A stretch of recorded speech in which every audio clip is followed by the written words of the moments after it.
Magandang gabi po sa inyong lahat.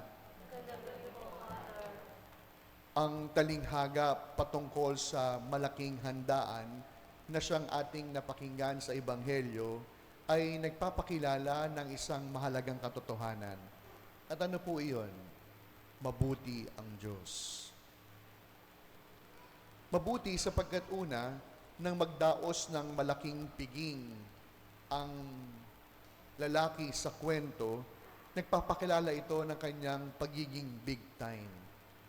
Hindi lang dahil siya ay mayaman, na maraming panggastos o panghanda upang magkaroon ng kakayahan, kundi big time sapagkat mabuti yung kanyang angking kabutihan. At kung ating titignan, hindi ba't ganito rin po ang Panginoon?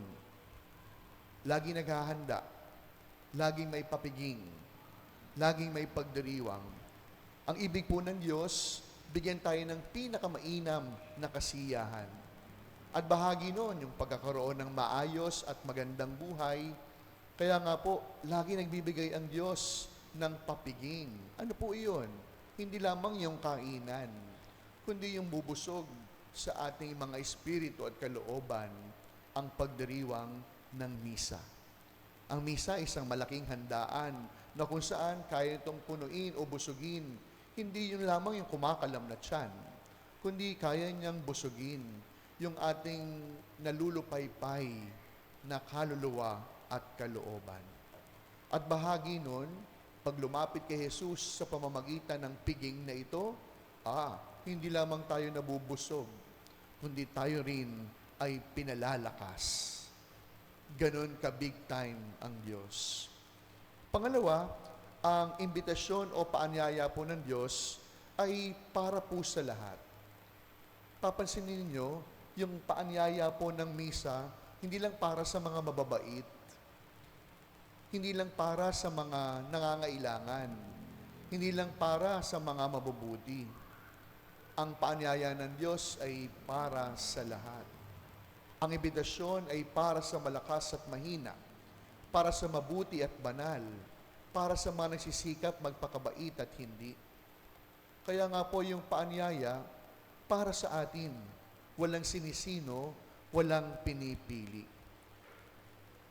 Kaya kung ating titignan, kapag hindi po tayo nakapunta, hindi dahil hindi tayo inanyayahan, kundi inanyayahan tayo, pero nakalulungkot, yung paanyaya, hindi natin tinanggap.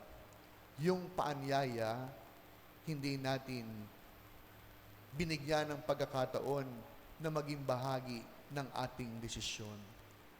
Panghuli, dahil lahat po tayo ay inaanyayahan, may kalayaan tayong tanggapin ang imbitasyon.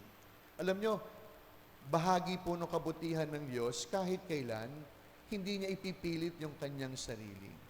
Hindi ko alam kung napansin po ninyo.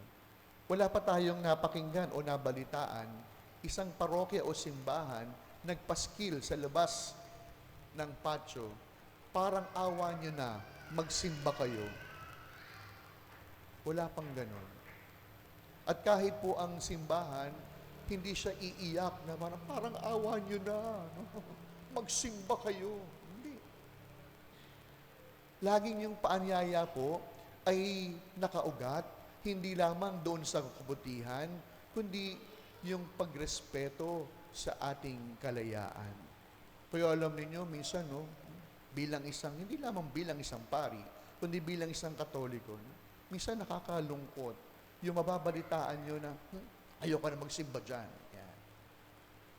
Na kung ating titignan, isa na ba itong paanyayang tinatalikuran? Isa na nambang paanyaya na ayaw tanggapin? Kaya nga po ngayong gabing ito, yun po yung isang bagay na panghawakan po natin.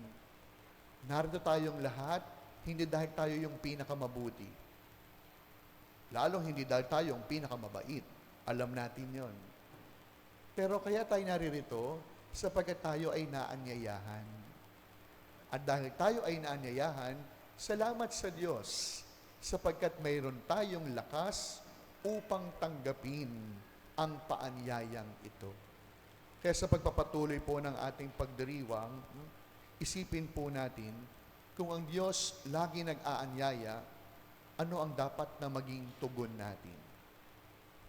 Kung ang Diyos ay laging nag-iimbita, huwag sanang masayang ang kanyang bawat inihahandang piging para sa atin.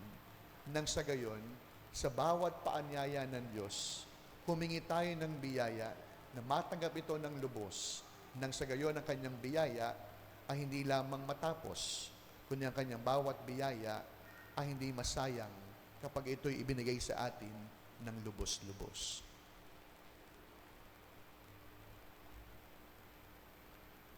Amen.